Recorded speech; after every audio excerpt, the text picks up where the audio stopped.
बिस्मिल्लाहिर्रहमानिर्रहीम। अस्सलाम वालेकुम।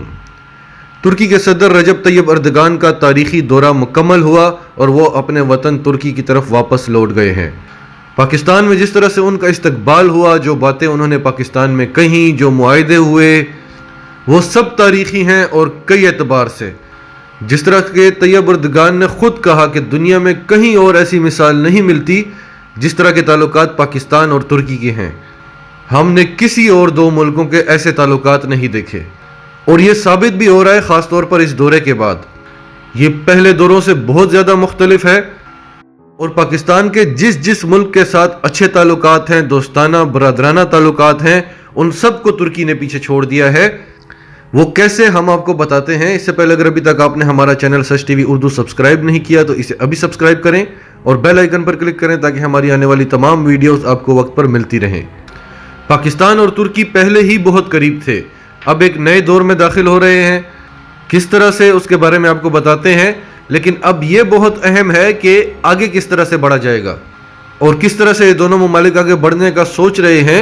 इसमें सबसे पहले सबसे अहम बात यह है कि दोनों ममालिक जितनी भी इंडस्ट्री है, जितने भी शोबे हैं, उनमें काम किया जाएगा। दोनों ममालिक मिलकर काम करेंगे और ये ताल्लुक गवर्नमेंट का गवर्नमेंट से सिर्फ नहीं है।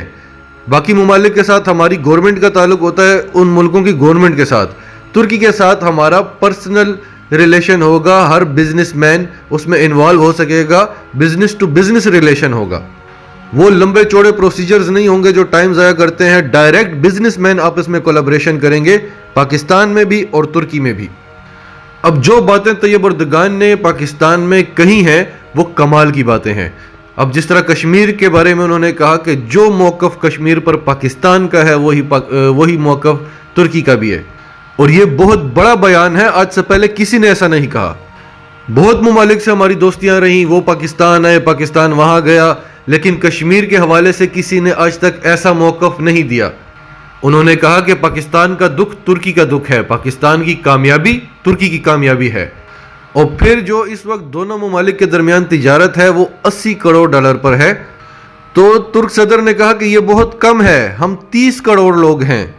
और यहाँ आप देखें, उन्होंने अलग नहीं किया 22 करोड़ पाकिस्तानी हैं और 8 करोड़ तुर्क हैं। उन्होंने दोनों का मिलाकर बोला कि हम 30 करोड़ लोग हैं। तो 80 करोड़ से इसको फौरन से 1 अरब डॉलर तक लेके जाना है हमने, और नेक्स्ट स्टेप में फिर इसको 5 अरब डॉलर तक लेकर जाना है, और ये बहुत बड़ी बात है। फिर उनका कहना था कि सयाहत में तुर्की ने बहुत तरक्की की है।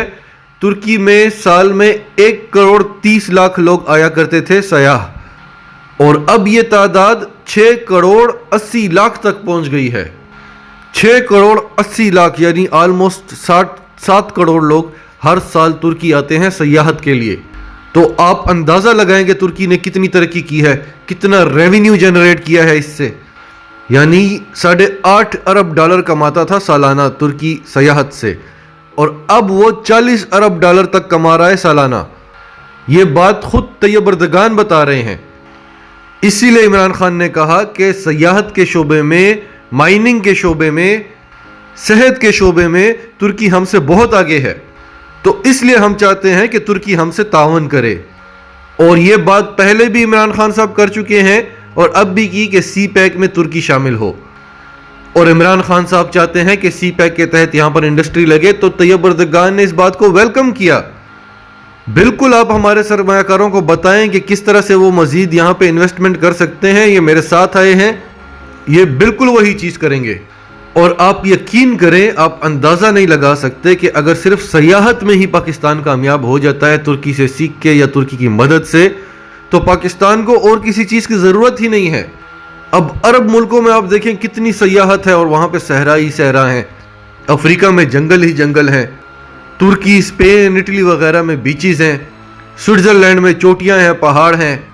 ये पाकिस्तान है, यहाँ पे सब कुछ है। दुनिया के बड़े से बड़े जंगलात, बड़े से बड़े सहरा यहाँ पर हैं। बुलंद तरीन चोटियाँ दुनिया की यहाँ पे हैं। दुनिया का खूबसूरत तरीन गर्म समंदर पाकिस्तान में है। अल्लाह ताला ने इस धरती को सब कुछ दिया हुआ है। ज़मीन के अंदर ख़जाने पड़े हुए हैं, सोने के पहाड़ पड़े हुए हैं। लेकिन कहते हैं ना, जब कोई कौम चोरों और डाकुओं को अपना हुक्मरान मुंतखब करती है तो अजाब हुक्मरानों पर नहीं आएगा, वो उस कौम पर आएगा। ابھی بھی لاکھوں ہیں لڑنے مرنے والے ان کے سروں پہ، وہ ابھی بھی بولیں گے کہ وہی اچھے تھے۔ آپ پوچھیں ان سے کہ عمران خان کیوں برا ہے، تو کوئی ان کے پاس ویلڈ ریزن نہیں ہوگی، یا اس کی پرسنل لائف میں گھسیں گے یا کہیں گے وہ مہنگائی کو نہیں کنٹرول کر سکتا، اور آپ ان کو فیکٹس اور فگرز بتائیں کہ مہنگائی کس وجہ سے ہوئی ہے، وہ نہیں مانیں گے۔ فیکٹس اور فگرز بتائیں کہ کس طرح سے ملک کو ڈبویا جا رہا تھا، جان بوجھ کر اس کا دیوالیہ نکالنا چاہتے تھے، اور اب ملک کس طرف جا رہا ہے وہ نہیں مانیں گے۔ تو عمران خان کا جو مین سب سے زیادہ جو فوکس کر رہے ہیں اس وقت وہ سیاحت پہ کر رہے ہیں، لیکن اٹ ٹیکس ٹائم۔ تو طیب اردگان نے جو باتیں کہی ہیں انہوں نے سب کو پیچھے چھوڑ دیا، جیسے انہوں نے دہشت گردی کے بارے میں کہا، اس پہ ہمارا موقف ایک ہے۔ اسلامو فوبیا کے بارے میں ہم نے مل کر کام کرنا ہے، اسلام کے بارے میں جو دنیا میں نفرت پھیلائی جا رہی ہے اس پر ہم مل کر میڈیا پر کام کریں، آٹو موبائل کا شعبہ ہو، انڈسٹری کا شعبہ ہو، سائنس اور ٹیکنالوجی کا شعبہ ہو، تعلیم ہو، ہر شعبے میں انہوں نے کہا ہے کہ ہم مل کر کام کریں گے۔ اور طیب اردگان کوئی معمولی آدمی نہیں ہے، ترکی کے صدر ہونے کی حیثیت سے ان کی مقبولیت تو ہے ہی، لیکن اب لیٹسٹ سرویز یہ بتا رہے ہیں کہ وہ اسلامی دنیا کے سب سے مقبول ترین لیڈر بن چکے ہیں۔ تو مسلم امہ میں ان کی جو رینکنگ ہے مقبولیت میں وہ نمبر 1 بتائی جا رہی ہے، اور ویسے ہی پوری دنیا میں 5ویں نمبر پر۔ تو اس سے آپ اندازہ لگائیں کہ ان کی پاکستان میں آنے کی اور اس طرح کی باتیں کرنے کی کتنی اہمیت ہے۔ اور ترک صدر کا کہنا تھا کہ کشمیر ہمارے لیے وہی حیثیت رکھتا ہے جو ہمارے لیے چناکلے تھا، اور چناکلے وہ علاقہ ہے جہاں پر 1923 میں ترکی نے ایک بہت بڑی جنگ جیتی تھی، اور یہ آزادی کی جنگ تھی، بہت بڑی فیصلہ کن جنگ تھی چناکلے میں۔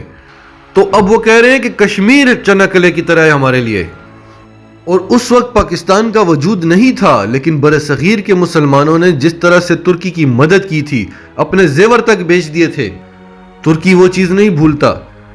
اب ہمارا ایک بہت پیارا سبسکرائبر ہمیں بتا رہا تھا کہ آپ نہیں جانتے، آپ یہاں ترکی آ کر دیکھیں، یہ لوگ تو آپ کو کچھ بھی نہیں سمجھتے۔ تو ہو سکتا ہے آپ کی بات کئی حد تک کسی حد تک صحیح ہو سکتی ہے، بعض دفعہ حکومتوں میں دوستیاں ہوتی ہیں، عوام میں نہیں ہوتی، لیکن ترکیوں کو میں خود بہت اچھی طرح سے جانتا ہوں، میرا جرمنی میں ان کے ساتھ بہت زیادہ ٹائم گزرا ہے، اور جب پاکستان میں زلزلہ آیا تھا اور جب پاکستان میں سیلاب آیا تھا، وہ دونوں وقت میں جرمنی میں تھا، اور ترکیوں نے جتنی فنڈ ریزنگ کی تھی، جگہ جگہ انسٹال لگائے تھے، ہم نے زیادہ سے زیادہ 2 یورو کی کافی جو جرمنی میں ملتی ہے وہ ہم 10 یورو کی بیچ رہے تھے، اور لوگوں نے لائنوں میں کھڑے ہو کر خریدی کیونکہ یہ پیسہ پاکستان جا رہا ہے۔ تو وہ جو عوام کی، ترک عوام کی پاکستان کے لیے محبت تھی، اس کا تو میں خود گواہ ہوں۔ اس کے علاوہ پاکستان کے آرمی چیف نے بہت بڑی بات کی کہ پاکستان ترکی کے ساتھ، ترکی کے ہر مسئلے میں کھڑا ہوا ہے۔ یہ ایک آرمی چیف کی حیثیت سے بہت بڑی سٹیٹمنٹ ہے، کیونکہ ترکی کے بھی مسائل چل رہے ہیں، شام کے ساتھ، لیبیا کے ساتھ، اور پاکستان ایک بہت بڑی ملٹری پاور ہے، اور اس کے آرمی چیف کا ایسی بات کرنا، ایسی سٹیٹمنٹ دینا بہت بڑی بات ہے، اور اس چیز کو اپریشیٹ کیا ترکی کے صدر نے کہ پاکستان ہمیشہ ہمارے ساتھ کھڑا ہوا ہے، پاکستان نے ہمیشہ ہمارا ساتھ دیا ہے۔ پھر ترک صدر نے اس بات پر بہت زیادہ زور دیا کہ ہم نے صرف MOU سائن نہیں کرنے، ایگریمنٹس نہیں کرنی، صرف باتیں نہیں کرنی، ہم نے عملی اقدامات بہت زیادہ کرنے ہیں اور آگے بڑھنا ہے۔ اور یہ بات جو میں نے آپ کو بتائی، اس کا بھی ذکر کیا کہ پاکستان میں جتنے قدرتی آفات آئیں وہ ہم پاکستان کے لیے محبت میں دوڑے، مفادات کے لیے نہیں دوڑے، عشق اور محبت میں ہم پاکستان کے ساتھ دوڑے۔ پھر ان کی ہم آپ کو سب سے خاص بات بتائیں جو انہوں نے کی۔ ترک صدر ان کی مقبولیت کی سب سے بڑی وجہ یہ ہے کہ انہوں نے ترکی کو معاشی طور پر بے پناہ ترقی دی ہے۔ تو ان کا یہ کہنا ہے کہ میں دیکھ رہا ہوں کہ پاکستان بہت تیزی سے ترقی کی طرف جا رہا ہے، اور بلا شبہ یہ ترقیاں 1-2 دن میں نہیں ہوتی، خوب محنت اور منصوبہ بندی کرنی پڑتی ہے، محنت، عزم اور یقین سے کام لینا پڑتا ہے، اور وہ میں دیکھ رہا ہوں۔ اور ترقی کے حصول کے لیے استحکام اور اعتماد لازم و ملزوم ہے، اور اس کی سب سے بڑی وجہ یہ ہے کہ تمام ادارے جو ہیں پاکستان کے وہ ایک پیج پر ہیں، اور اس کے اثرات جلد لوگوں کو نظر آنا شروع ہو جائیں گے۔ اب ترک صدر کے اس دورے کے بعد दो बड़ी बातें, एक तो भारत को वाज़ेह पैगाम गया है कि पाकिस्तान अकेला नहीं है। जो तुर्क सदर के अल्फाज हैं जो वो बार बार इस्तेमाल करते हैं कि पाकिस्तान का दुख हमारा दुख है, पाकिस्तान पर हमला हम पर हमला है। और दूसरा ये कि उन्होंने वाज़ेह तौर पर बताया कि तुर्की से बहुत बड़ी इन्वेस्टमेंट आएगी यहाँ पे, और जिन जिन शोबों में तुर्की ने तरक्की की है उन शोबों में वो पाकिस्तान की भी तरक्की करेगा, पाकिस्तान की मदद करेगा, साथ मिलकर काम करेगा।